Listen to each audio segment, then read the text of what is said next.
The story you're about to hear is true, but strange.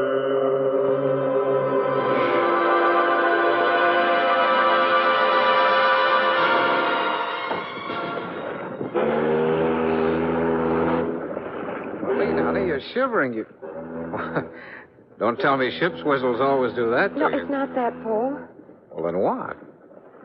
Joel, you're leaving home, you and your fiancé, you're heading for France, getting married by the ship's captain? Paul, no. But, honey... Paul, let's postpone it. Wait till we get to France. It's such a strange feeling. What is? Well, I've never been to France, and yet... Paul, I have the feeling that somehow I'm going home. That I have been in France before.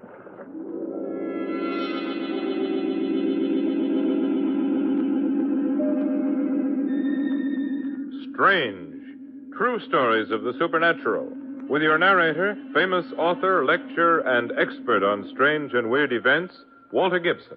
Thank you, Charles Woods. Marlene Channing had never in her life been to France. And yet, when she and her fiancé, Paul Wellman, got off the boat at Cherbourg, the feeling that she was once again on familiar ground was stronger than ever.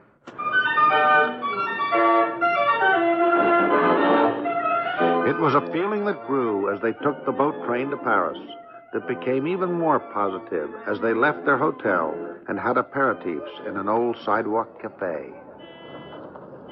Hey, Marlene, honey, snap out of it. Got that faraway look in your eye again. Not far away, Paul. Just the opposite. Just the opposite. Well, Never mind, dear. Marlene, look at me. Now, Paul, I am looking at No, you. I mean, really. You know, you haven't really looked at me since... Well, since that boat whistle went off back in New York. Now, Paul, if you're going to talk about getting married... Well, what else? That's what we're going to do, isn't it? We're going to get married the first night out by the ship's captain, and then you get some peculiar idea, and here we are in Paris already and still not married. Don't you love me, honey? Paul, you know I do. Well, then what? Look, baby, in addition to all the obvious comments, this is expensive. Expensive? Well, sure. Separate staterooms, separate rooms at the hotel. Two can live as cheaply as one, Marlene, but not this way. Paul, I don't know what to say. Well, neither do I. It's just that It's as if I'm waiting for something. Wait. For what? Not something exactly. Someone. A man. Paul, it doesn't make sense. I seem to know him and respect him, but I don't love him. But I have to meet him. I have to meet him before we can get married.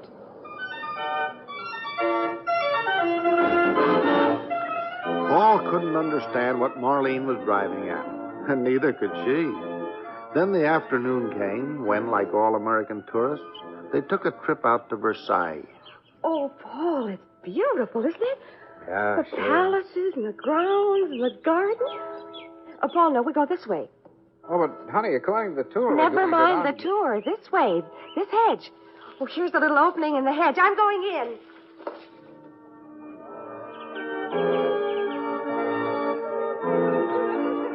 Bonsoir, mademoiselle. Welcome to the Trianon, mademoiselle. It's not a masquerade, is it? A masquerade, mademoiselle? Well, all these people in inferior costumes. But most assuredly not. And it's not Louis XIV, is it? My dear young lady, the good Louis XIV has been dead for some time. This is the time of Louis XVI. The time of laughter. Everybody laughs. But not you, monsieur? No, mademoiselle, I do not. For what is there to be gay about? If one looks beyond the wall of this garden, if one looks beyond the ramparts of France across the ocean... Mademoiselle, you stare at me. You look so familiar. As if I've seen you before. I'm sure I've seen you before. But where? Where?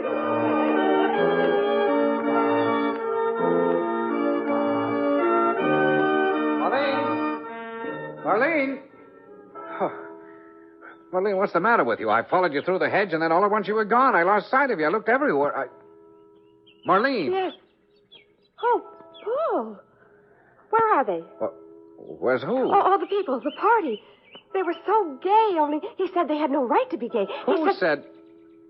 Honey, what are you talking about? We're all alone. We're alone. Yes, we are. Well, sure, honey. We... Hey, come on. We're going back to Paris.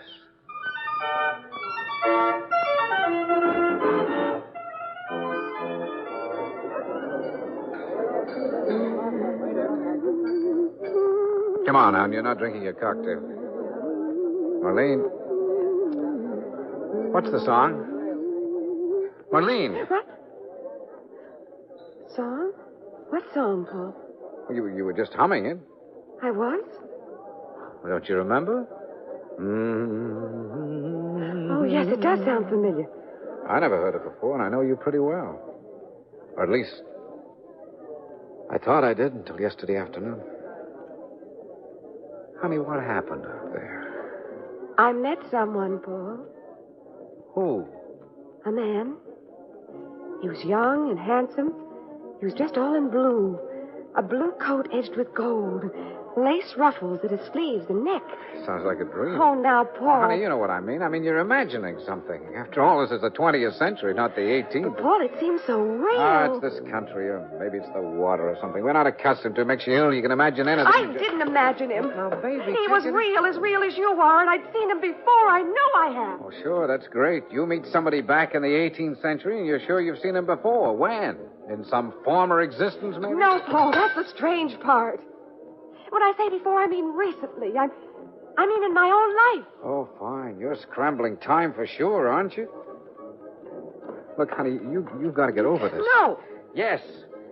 We may not be married, but I'm still responsible for But you. there was something he wanted to talk over with me. What? There was. I can feel it. Some big decision he had to make. You better let me feel your forehead.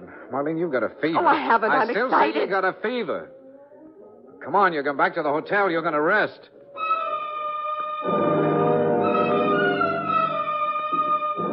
Marlene allowed herself to be led back to her hotel room. She made no protest when Paul insisted she rest while he went for the doctor. But half an hour later, when Paul returned... Marlene, I'm sorry it took so long. Marlene! Oh. She's gone. She's not here.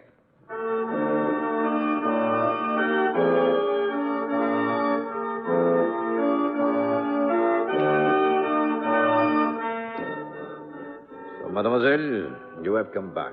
Yes, I have. And I'm most grateful. I felt I had to see you again. And I to speak with you. You're not French, no? No, I am not. I trust you are not one of the accursed British? No, I'm American. American? What is this? Oh, the colonies, no. That is where you're from, across the ocean. Yes, from across the ocean. What is that song? The song? Oh, never mind the song. Let the others sing and dance. They make laughter while the world falls about their ears. They are fools who cannot see the coming of the storm. Where? But everywhere, mademoiselle. Here in France itself, perhaps.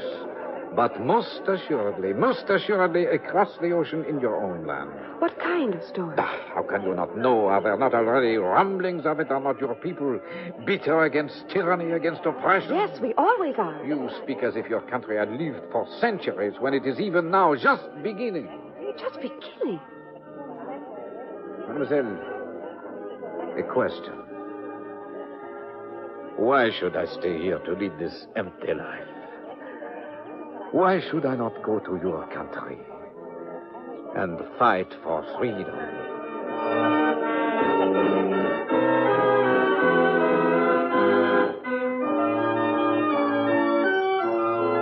Marlene! Marlene! Oh, Paul. Oh, there you are, honey. Gee, I had a feeling you'd come out here to the Petit Trianon. As soon as I saw your hotel room was empty, Well, did you Did you see this joker of yours again? Yes. Did he make that decision? Decision?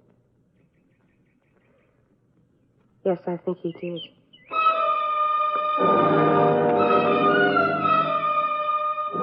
It was the next day. Marlene and Paul were back in Paris. Paul had left Marlene at the hotel while he went out to get a visa for them to visit Switzerland. It was a hot day, and passing a small museum, he heard music.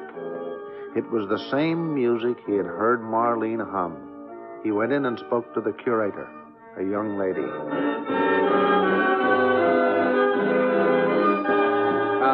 Pardon me. Oui, monsieur? That song they're playing, is that a new song? New? In one sense, oui, monsieur. But in another, no. In another, it is very old.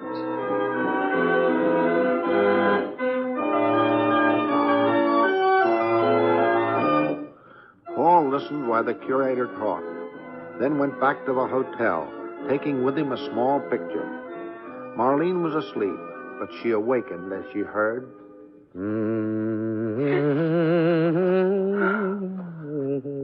Oh, Paul. Hi, honey. I found out about your song. You did? I also picked up this picture. Look familiar? Paul, that's him. It's the man in the Petit Trianon. Who is he? The song is from 1775, Marlene. But it's just been found. Just been found? Yeah, it was forgotten for centuries until a copy of it came to light just a week ago. But, Paul, I heard it. Yeah. I guess, honey, that you must have gone back in time. You went back to 1775 and heard it. And maybe you even helped influence the guy in this picture. Influence him? To do what he did. You see, Marlene, that was his favorite song. And you're right, he looked familiar. We've seen his picture in history books. Whose picture? The Marquis de Lafayette.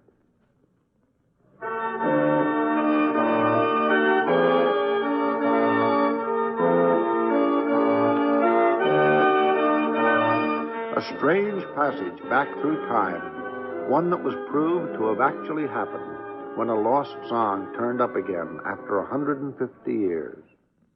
I'll bring you another story of the supernatural, The Hand of Glory, a story true but strange. Tune in at this same time for Walter Gibson, your expert on the supernatural. Stories of ghosts, of spirits, werewolves, and voodoo. And each story you hear is true but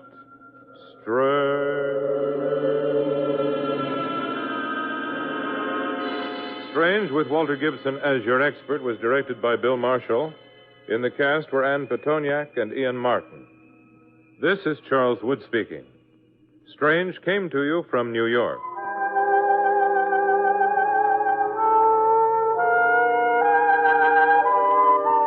Strange has come to you through the worldwide facilities of the United States Armed Forces Radio and Television Service.